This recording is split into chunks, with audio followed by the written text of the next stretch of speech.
My name is Ezra Penhall. I have been a solicitor for 40 years. I have sat at 100 deathbeds in this county, and I have watched greed wear every kind of face there is. Sons who cried real tears and still asked about the silver before the body was cold. Wives who ordered mourning gowns while their husbands still breathed. I thought I had seen the worst that greed could do at a dying man's bedside. I was wrong. Because only once in 40 years did I watch a dying duke ask a stranger, "Do I know you?" And only once did I hear an answer that stopped every clock in the room. I am going to tell you what happened at Renwick Grange in the autumn of 1910. Sit close. You will not believe it, and every word of it is true. It started on an ordinary evening. Lamps lit, rain on the windows. Duke Aldous Renwick lay dying in the great bedroom at the top of the stairs, and a new nurse had just arrived to sit with him. She was quiet. She wore a plain gray uniform. Nothing about her looked like trouble. The Duke opened his eyes and looked at her face for a long moment. "Do I know you?" he asked. The nurse did not answer right away. 1 second, 2 seconds, 3. In a sick room, 3 seconds of silence is a very long time. From the doorway, a woman's voice cut through the quiet like a knife through silk. Why does she look at him like that? Lavinia Renwick hissed to her husband, standing just outside the door where she thought no one could hear. "Get rid of her, Tobias. Tonight, if you can." Tobias Renwick did not answer his wife. He was watching the nurse's face, too.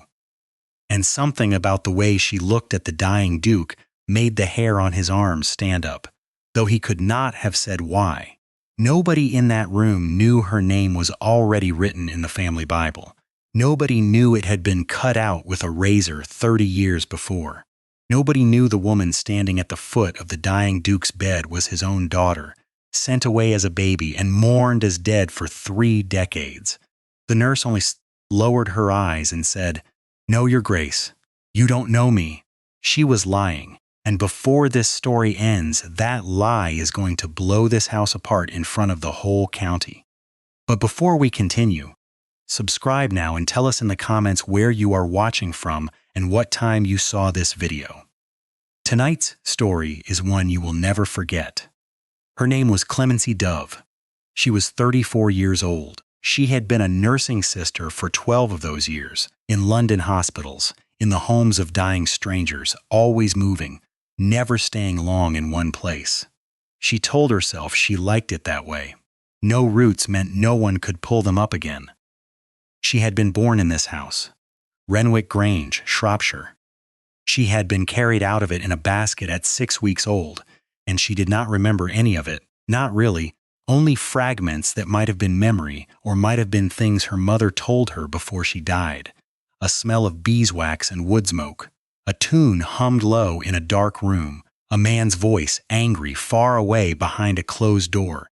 Her mother had been a parlor maid at the Grange. Her father had been the Duke.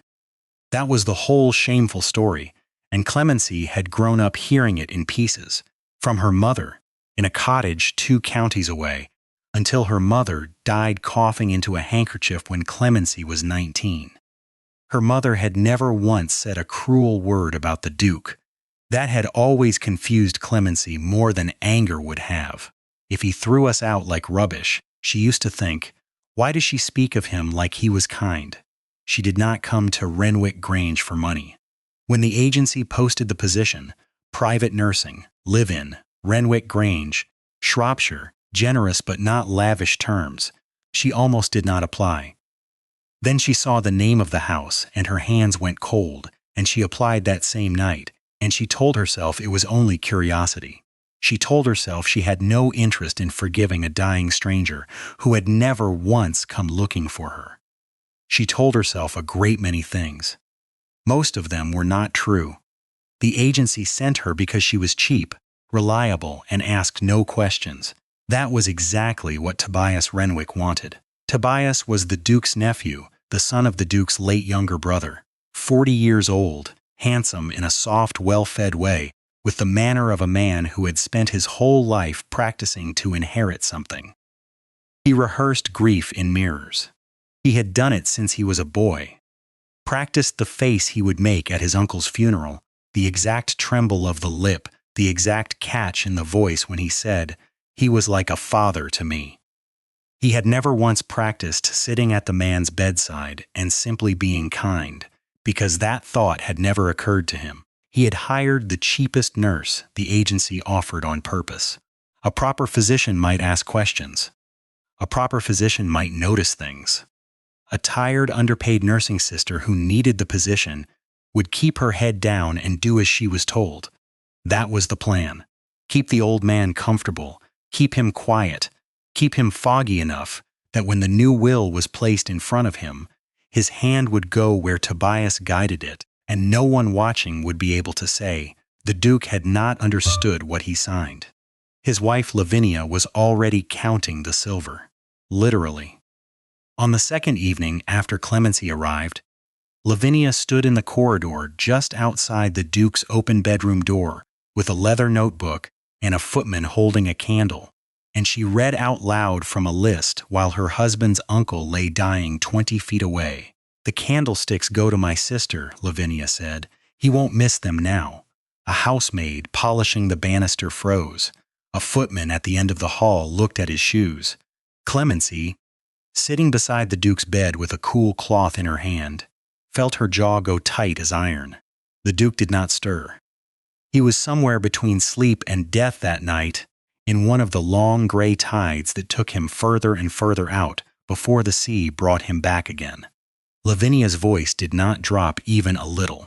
"The Sèvres tea service, the good one, not the chipped set, that goes into storage before probate so there's no argument about it later. Tobias, are you writing this down or not?" "I'm writing it down," Tobias said, and Clemency heard the scratch of a pencil. A dying man's silver, inventoried in his own hallway, while he still drew breath in the next room.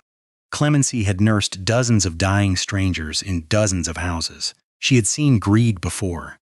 She had never seen it announce itself quite so loudly, quite so early, in front of servants who would remember every word. The housekeeper, a broad, sharp-eyed woman named Mrs. Attery, caught Clemency's eye across the corridor and said nothing at all. But her mouth was a thin, flat line, and Clemency understood that line perfectly. Mrs. Attery was writing the list down too, in her memory, for later. Every servant in that house was writing something down for later. That is how these things always start. That same week, Tobias summoned Clemency to the study downstairs. A dark room lined with the heads of animals his grandfather had shot, and told her, in the tone of a man giving instructions to a servant who did not need to understand them, that the Duke's medicine was to be simplified. "Simplified, sir?" Clemency asked. "The dosages. Less of the tonic that keeps his mind so sharp, more of the draught that lets him rest. He is dying, nurse. Comfort matters more than clarity at this stage." "Clarity is not a discomfort, sir. It is a mercy for a man who wants to know what is happening to him." Tobias's face changed, just slightly, the way a pleasant mask changes when something underneath it moves. "You are paid to keep him comfortable, not to have opinions about his mercy." "I am paid to keep him alive as long as medicine allows, sir. Which of us is doing our job, do you think? You or me?" The room went very quiet. A log popped in the fireplace. Tobias stared at her the way a man stares at a servant who has just for the first time refused to be furniture. "You forget yourself," he said finally. "No, sir," Clemency said. "I remember myself very well." He dismissed her with a wave of his hand, and she left the study with her heart hammering, and that night she did not simplify anything. She gave the Duke his tonic exactly as the physician had originally prescribed it, in the correct dose, at the correct hour, and she wrote it down in the log the way she always wrote down every dose, because a nursing sister who does not keep an honest log is not a nursing sister at all. 2 nights later, the Duke woke clearer than he had been in a fortnight. He looked at Clemency in the lamplight, and for a moment his eyes were sharp and young again, the eyes of a man who had once run this whole county from a saddle, and he said, "You hum when you work. Do you know that?" Clemency's hands went still on the cloth. She had not realized she was doing it. It was her mother's tune, a nursery song with no real name, 3 notes climbing and 1 note falling, and she had hummed it without thinking since she was a girl, and she always caught herself and stopped, because it was the one thing of her mother's she still carried without meaning to. "I'm sorry, Your Grace," she said. "I'll stop." "No," the old Duke said, and his voice cracked in a way that had nothing to do with illness. "No, don't stop. I have not heard that tune in 30 years. He began to weep. An old man, a duke, master of 6,000 acres, weeping into his pillow like a child, and Clemency sat frozen with the cloth in her hand, not understanding too much, not letting herself understand at all. Outside in the corridor, unseen, Lavinia passed with a candle and heard the old man crying, and she said to no one in particular, loud enough to carry through the half-open door, "Listen to the sniveling old fool. He'll be crying at shadows next. It cannot end soon enough." She did not know the daughter she had just called a shadow crier's audience was sitting 3 feet from the bed, hearing every single word. Clemency's hands, on the cloth, went white at the knuckles. She said nothing. She kept nursing him. But something in her chest had started to burn, low and slow, like a coal under ash. If Lavinia had known who was in that room, she would never have said it. That is the whole terrible comedy of this house. Every cruel word said in every hallway was being heard by exactly the one person in England it should never have been said in front of, and the reckoning for every single word was already being written down, in a ledger none of them could see, waiting for its day. A week after that, Tobias found Clemency alone in the small library with the great family Bible open on her lap, and he came very close to dismissing her on the spot. The Renwick family Bible was enormous, bound in cracked black leather, and the front pages held 200 years of births, marriages, and deaths in fading ink. Clemency had gone looking for it on her half-day, telling herself only that she was curious about the house's history, telling herself that and nothing more. She found the page. Aldous Renwick's own hand, decades younger, had recorded his own marriage, and beneath it, in a different, more hesitant hand, his own, but shaking, the birth of a daughter, name and date in the year 1876. The name had been cut out, not crossed through, cut out with a blade, so cleanly that only a thin strip of paper remained, and the words above and below the missing name read like a sentence with its heart removed. Born to, died, and here the ink simply stopped, unfinished, as though the man writing it could not make himself complete the word. Tobias came in and saw her sitting there with the great Bible open, and his temper, which was always close to the surface these days, boiled over. "What are you doing with that?" "That is a family record, not entertainment for hired help." "Pack your things tonight, nurse. I've had quite enough of your Mr. Renwick." Ezra Penhall's voice came from the doorway, flat and cold as a closed ledger. He had arrived that afternoon on family business and had been standing there longer than either of them realized. "Before you dismiss anyone, I should mention that I have found certain irregularities in the new draft of your uncle's will. Irregularities I intend to raise with him directly, when he is next lucid enough to discuss them." Tobias's mouth stayed open, no sound coming out of it for 3 full seconds. "Irregularities," he repeated. Penhall said again and said nothing further, and let the words sit in the room like a stone dropped into still water. Clemency was not dismissed that night. She closed the Bible gently, laid her hand flat on its cover for one moment, and went back up the stairs to the Duke's room, her heart pounding so hard she could feel it in her throat. Old Penhall, you should know, had kept that razored page in his own files for 30 years.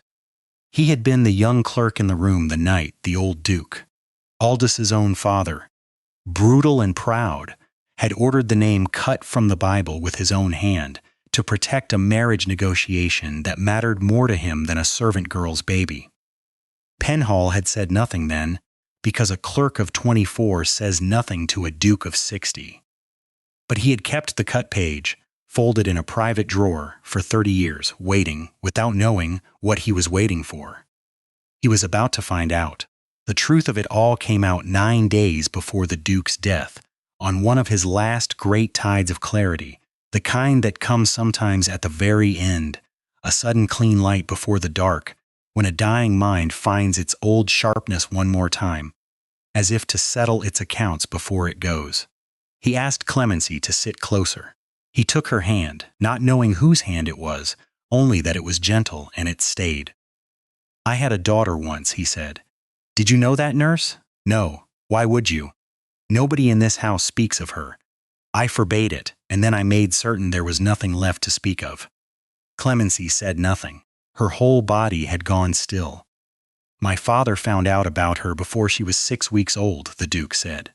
"Her mother was a maid here, a good woman, better than I deserved. My father's men handled it the way men like my father always handled such things. I was told the child would be provided for, sent away quietly, and I was threatened, yes, threatened, my own father, that the marriage he had arranged for me, the estate, the whole future of this family, all of it would be destroyed if I ever acknowledged her. I was 26 years old, and I was a coward, and I let him do it. But I wrote," he said, and his voice cracked in a way sickness alone could not explain. "God forgive me, I wrote, every year for years, to the address I was given, money folded into every letter, and the letters came back eventually, unopened, returned. And then one winter, the winter of '81, the child would have been 5. The letters stopped coming back at all. They simply were not returned, and were not answered, and I made inquiries, quiet ones, careful ones, and what I learned was that there had been a fever that winter, in the village where I believed she had gone, and children had died of it. I never had it confirmed beyond doubt. I could not risk asking louder without exposing everything my father had built his silence upon. But I believed it. I have believed for 30 years that my daughter died in that winter, 5 years old, and that I killed her as surely as if I had left her out in the frost myself." He was weeping again, silently this time, an old man's tears sliding sideways into the pillow. "I named her Grace," he whispered. "Her mother wanted Grace. I have not said that name aloud in 30 years. And Clemency Dove, whose second name, given to her by her mother in that cottage 2 counties away, whose true full name in the parish register her mother had kept hidden in a tin box her whole life, was Grace Clemency Dove, sat holding her father's hand and said nothing. She could have said it then. One sentence. "Father, I did not die. Mother lived 19 more years and raised me on stories of you, and here I am, alive, at the end of your bed." One sentence would have ended 30 years of grief in an instant. She did not say it. She told herself it was because a shock like that could kill a man already this week. That was true, and it was also, if she was honest with herself in the dark of her own small room that night, not the whole truth. The whole truth was uglier and more human than that. Her anger was the last thing of her mother's. She still had whole and unbroken, the coal that had burned quietly in her chest since she was 19 years old, and some small, ashamed part of her was not ready to let it go. If she forgave him too quickly, what was left of the 20 years her mother had spent loving a man who never came for them? So she let him keep believing his daughter had died in the frost. For 9 more days. She sat at his bedside and let a grieving father go on, grieving a woman who was alive and holding his hand, because her anger needed 9 more days to finish burning down to ash. If you are shouting at your screen right now, good. You are meant to. Hold on to that feeling. It matters later. While the Duke slept off his tide of clarity, the house around him kept moving toward its own reckoning. Piece by piece, the way rot moves through a beam, nobody has looked at closely. Mrs. Attery, the housekeeper, had not forgotten a single word of Lavinia's silver inventory. She had, in fact, copied it. Every candlestick, every tea set, every itemized piece of the house's furniture read aloud over a dying man's open door, into her own private household ledger, in a neat, patient hand, dated with the day and hour noted beside each entry. She showed it to no one. She simply kept it, the way a person keeps a match, not because they intend to strike it that afternoon, but because a house full of dry kindling eventually needs one. Meanwhile, in London, letters had begun arriving for Tobias Renwick from a firm of moneylenders on Jermyn Street. The first letter was polite, almost apologetic, reminding Mr. Renwick that certain advances against his expected inheritance were now some months in arrears, and requesting the courtesy of a reply. Tobias burned it in the study fireplace and told himself it was nothing. The second letter, 3 weeks later, was not polite at all. It used the word default. It used the phrase further action. It arrived on the same morning that Lavinia ordered new mourning silk from a dressmaker in Shrewsbury, half black, half gray, for the transition period. She told the dressmaker, as though her husband's uncle's death were a season of fashion she was preparing for in advance. Tobias read the second letter standing in the front hall, and his hands shook so badly the housemaid, dusting the banister, noticed and reported it later to Mrs. Attery, who wrote that down too. And the pharmacist in the village, a careful little man named Mr. Huss, kept his own dispensing log, as the law required, and in that log, in his own square handwriting, was an entry from 6 weeks earlier, an instruction relayed by Mr. Tobias Renwick on behalf of the household to reduce the strength of the Duke's clarifying tonic and increase the sedative draught against the standing prescription of the attending physician. Mr. Huss had filled the order because the order came from the family, and he had no legal cause to refuse it. But he had written down who gave it, and when and in what words, because Mr. Huss was the kind of man who wrote everything down, and men like that are the quiet architects of every downfall in every great house, though they never once raised their voice to cause one. 3 fires, laid in 3 different rooms by 3 different hands, none of them speaking to each other. That is how the ending always builds. Quietly, in ledgers, while the villains are busy congratulating themselves in front of mirrors. The first great public humiliation of this story had already happened at a small dinner the Renwicks hosted for neighboring families, 3 weeks before the will signing, while the Duke was too weak even to leave his room. Lavinia, presiding at the foot of the table in the great dining hall in a gown that was, everyone whispered later, cut a little too fashionably for a house in mourning that had not yet begun mourning, raised a toast midway through the second course. To generosity, she said, lifting a glass of the Duke's own '87 claret, and to those clever enough to know how to wear it well. She smoothed the sleeve of her gown, which the whole table understood, because servants talk and guests listen, had been remade that very month from bolts of silk quietly borrowed, without quite asking, from a trunk in the Grange's own attic, silk that had belonged to the Duke's late wife. A ripple went round the table, whispers dying into silence and starting again a beat later, the particular sound a room makes when it has just watched someone reveal more of themselves than they meant to. One elderly baroness at the far end set down her fork with a small, deliberate click and said nothing at all for the rest of the meal, which in that circle was its own kind of thunder. Clemency was not present at that dinner. Nurses did not dine with the family, but Mrs. Attery told her every word of it afterward, standing in the corridor with her arms crossed, and something in Clemency's chest went cold and hard when she heard it. Borrowed silk. Her own mother's replacement, dead these many years. Dressed after death by a woman counting candlesticks before the man who'd loved her had even stopped breathing. That toast, to those clever enough to know how to wear it well, is a sentence you should remember. It is going to come back to Lavinia Renwick, word for word, gesture for gesture, sooner than she thinks. The second public humiliation was worse, and it happened at what should have been a happy occasion, an engagement dinner for a cousin of the family, held at the Grange because Lavinia insisted the house needed livelier company than sick rooms, as though her husband's dying uncle upstairs were an inconvenient piece of weather to be worked around.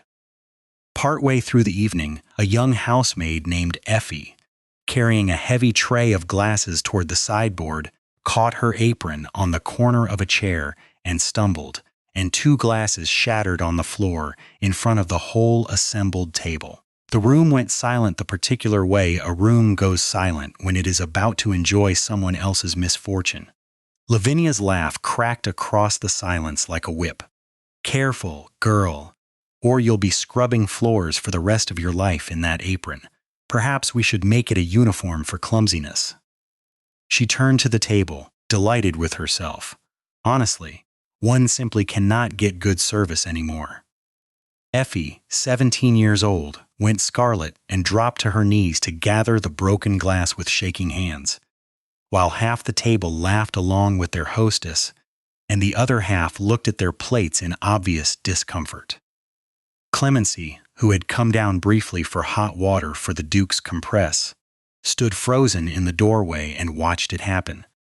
She said nothing because a hired nurse does not correct her employer's wife in front of guests. But she crossed the room afterward, knelt beside Effie, and helped her gather the last of the glass with her own 2 hands, in full view of the table, and said, quietly but not so quietly that it could not be heard, "There is no shame in an accident. There is only shame in laughing at one." Lavinia's smile flickered, just slightly. A crack in porcelain, thin as a hair, but a crack all the same. Remember the apron. Remember the laughter over a servant's small accident. Before this story ends, Lavinia Renwick is going to be handed an apron of her own in front of a much larger crowd, and there will be no one there laughing with her.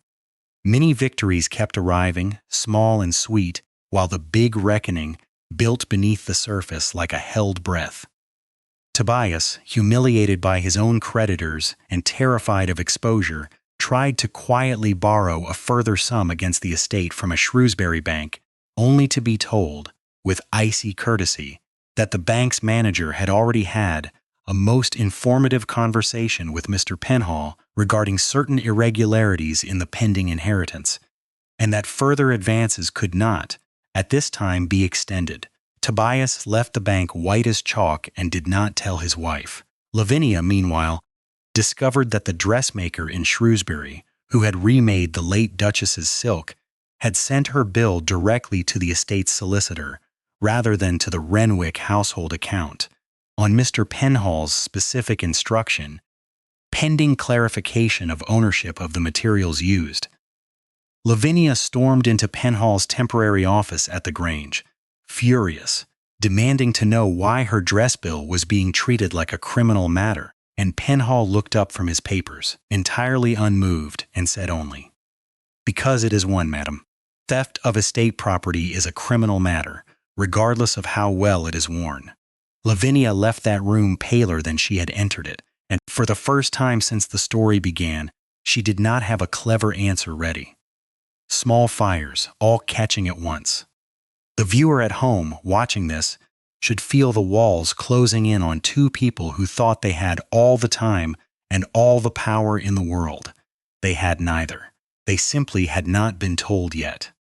The day of the will signing arrived on a gray October afternoon, and Tobias and Lavinia had planned it with the precision of a military campaign.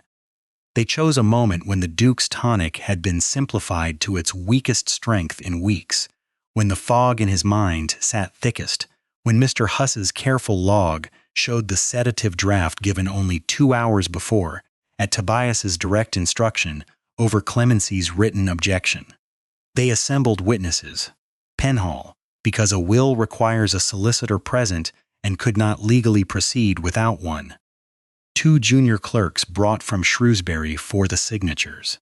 The family physician, brought in for the appearance of propriety, though he had not attended the Duke properly in a fortnight. Lavinia dressed for the occasion in half-mourning gray, as though she had already decided how the afternoon would end. They gathered around the great bed like a tribunal circling a man too weak to rise from it. Tobias held the new draft in one hand and a pen in the other, and his voice when he spoke was gentle in the particular false way of a man performing gentleness for an audience. "Uncle, It's only the paperwork we discussed. Nothing to trouble yourself over. Just here, where I've marked it." He guided the Duke's fingers around the pen, guided them toward the line, and the Duke, in the last thin moment before the pen touched the paper, lifted his head, found the one face in the room that had sat with him through every long night of his dying, and asked the question he had asked her the very first evening, the question he had asked every stranger who came near him for weeks, the question that had, until this moment, always gone unanswered. "Do I know you?" The room went silent, the particular silence of a held breath. Clemency Dove had 9 days of silence sitting in her chest like a stone, and in that moment, with her father's pen an inch from a paper that would sign away everything to 2 people who deserved none of it, the stone finally broke. She began to hum. Softly, at first, the way she always did without meaning to. 3 notes climbing, 1 note falling, her mother's tune, the tune that had made a dying man weep a fortnight before. The Duke's hand went still on the pen. Then she spoke, and her voice did not shake at all, though everything inside her was shaking. "My mother's name was Sarah Dove," she said. "She was a parlor maid in this house 34 years ago. She never once spoke a hard word about you, not in 19 years of raising me alone, though God knows she'd earned the right to. She named me Grace Clemency Dove, born the 7th of March, 1876, in this house, in a room 3 doors from where we are sitting now." The Duke's face went white, then gray, then a color that had no name, and his mouth opened and no sound came out of it at all. "I did not die in the winter of '81, Clemency said. "The letters stopped because we moved twice, and your money never found us again. And my mother was too proud and too frightened to write and ask for more. I have been alive every single day of the 30 years you spent grieving me. I am so sorry it took me this long to say so." Ezra Penhall, who had been waiting 40 years for a moment exactly like this one without ever knowing it, reached into the leather case at his feet and drew out a single folded page, brittle and yellowed, and laid it gently on the blanket beside the pen. It was the razored page from the family Bible, the name cut out with a blade 30 years before by the Duke's own father. And beside the ragged cut edge, in Penhall's own careful hand, added that very week, was a second entry, the record of a christening in a parish 2 counties away, in the year 1876, of an infant named Grace Clemency Dove, daughter of Sarah Dove. Proof, kept quietly for 30 years by a young clerk who had never forgotten the cruelty he'd watched a great man commit, waiting for the one moment it might finally undo it. Lavinia Renwick screamed. It was not a delicate sound. It tore out of her, raw and ugly, the sound of a woman watching an entire fortune dissolve in front of her eyes in real time, and she staggered back a full step into the arms of a startled footman.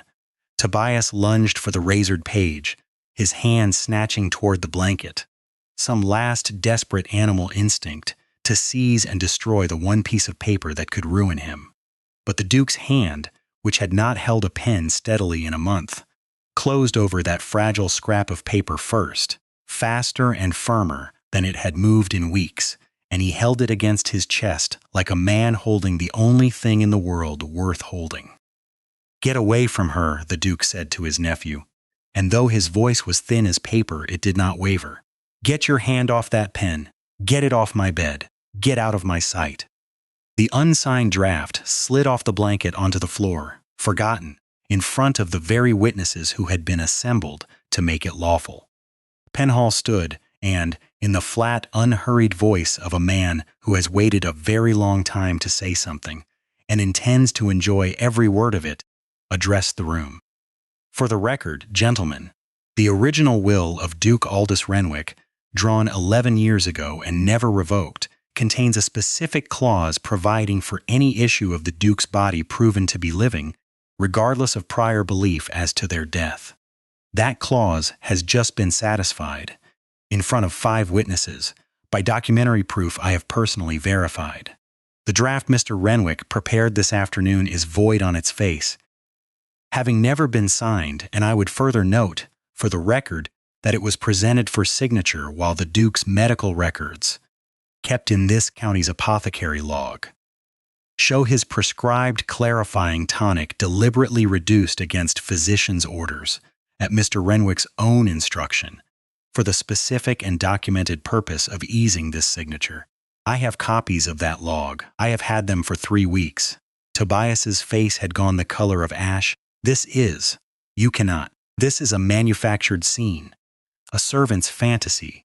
A parish christening record does not manufacture itself, sir, Penhall said, nor does a moneylender's letter, 3 of which I have also had occasion to review this month, regarding your considerable debts against an inheritance you no longer have the smallest claim to. He said it quietly. He let it land like a dropped stone in still water. The 2 clerks from Shrewsbury exchanged a look. The physician looked at his own shoes. Lavinia, recovering some scrap of her composure, turned on Clemency with the last weapon she had left, pure contempt. You, she spat, you crept into this house pretending to change bedpans, and now you expect us to believe you are, what, a duke's daughter? Look at you. Look at your hands. You are hired help. You will always be hired help, whatever fairy tale this old fool wants to believe at the very end of his life. Clemency rose from her chair slowly, and when she spoke, her voice was steady in a way that made the whole room go still. You inventoried this house's silver outside my father's open door, while you believed he was too far gone to hear you, she said. You called him a sniveling old fool, while he wept for a daughter he thought was dead 30 years in the ground. You wore his late wife's silk and toasted your own cleverness for wearing it well. You laughed at a 17-year-old girl on her knees over broken glass and told her that clumsiness should be her uniform. She paused and let the silence stretch, and then she said, very simply, Mrs. Addery, would you bring Mrs. Renwick her uniform now, please?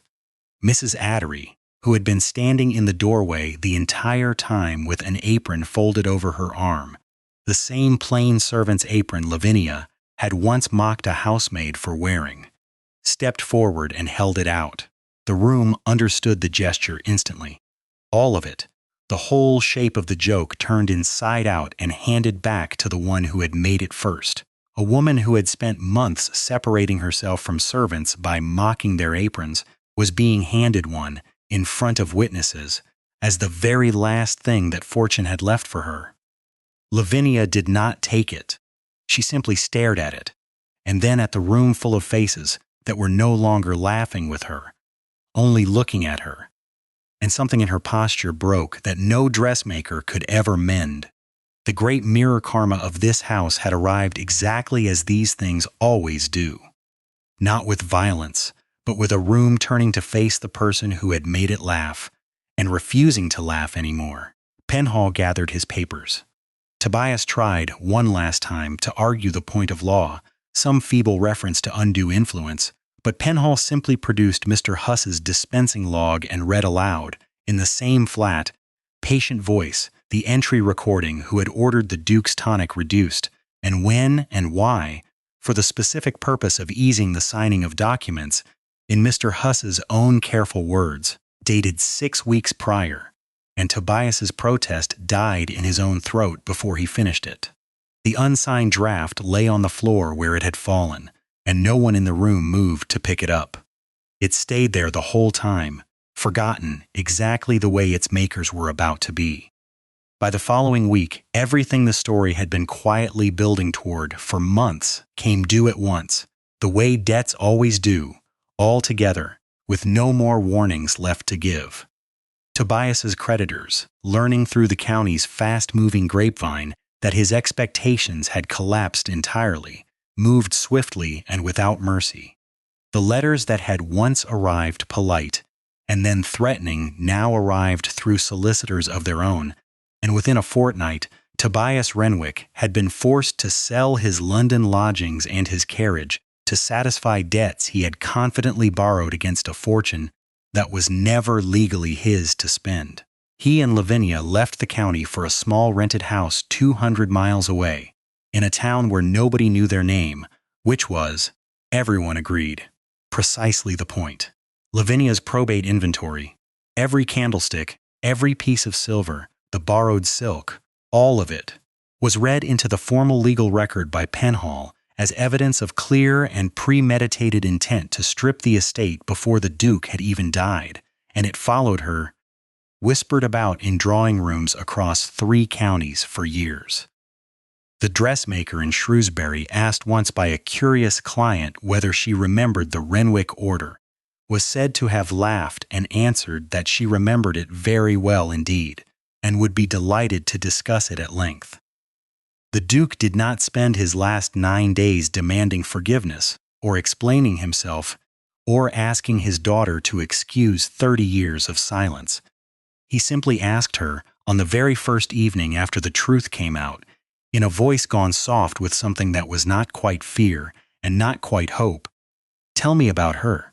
And so, for 9 evenings, Clemency told him. She told him about the cottage 2 counties away, and the smell of wood smoke, and her mother's hands, red and cracked from other people's laundry, and the tin box under the floorboard, where she kept a single pressed flower, and a photograph she never explained. She told him about the winters they nearly did not survive, and the summer a neighbor taught her to read, and the year she left for London with 4 shillings and a nursing certificate, and no one to see her off. She told him 19 years of a life he had grieved as ended in its 5th, and he lay listening with his eyes closed and his daughter's hand in his.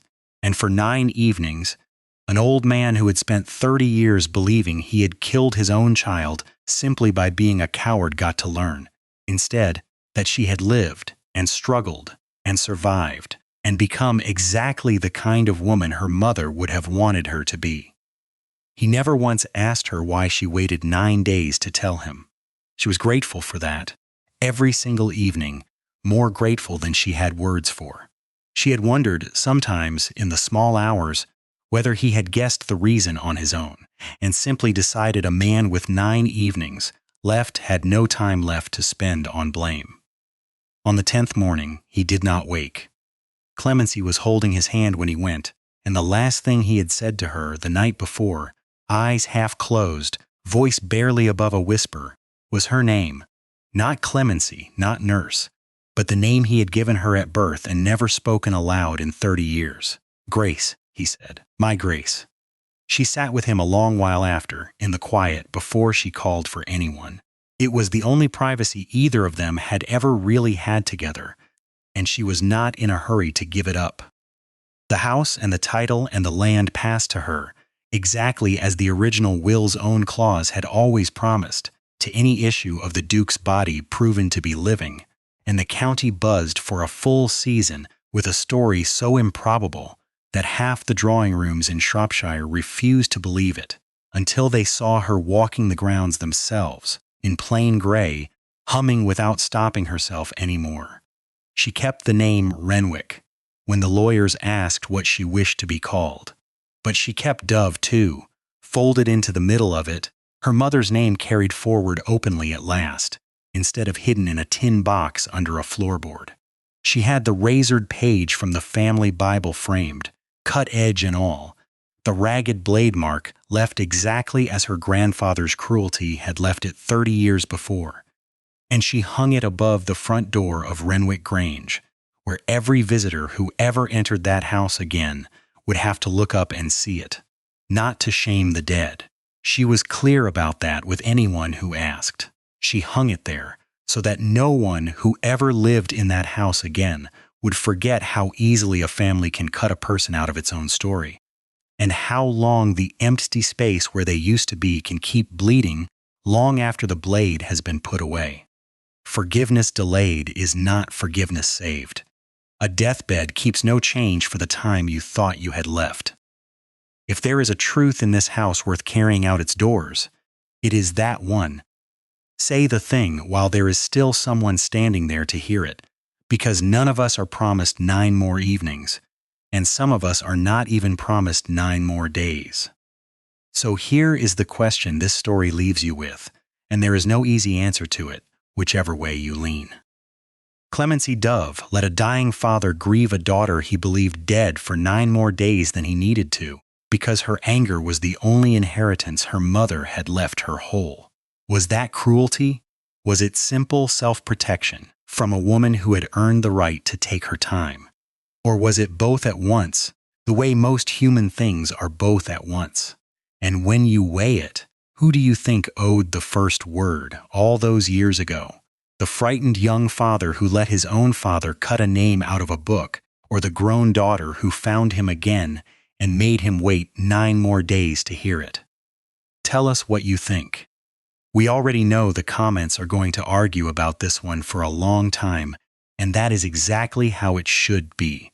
This is Dukes and Duchesses, where every story is told the way it deserves to be told. Subscribe now, share this with someone today, and tell us in the comments which moment hit you the hardest. We will see you for the next story. It is already waiting.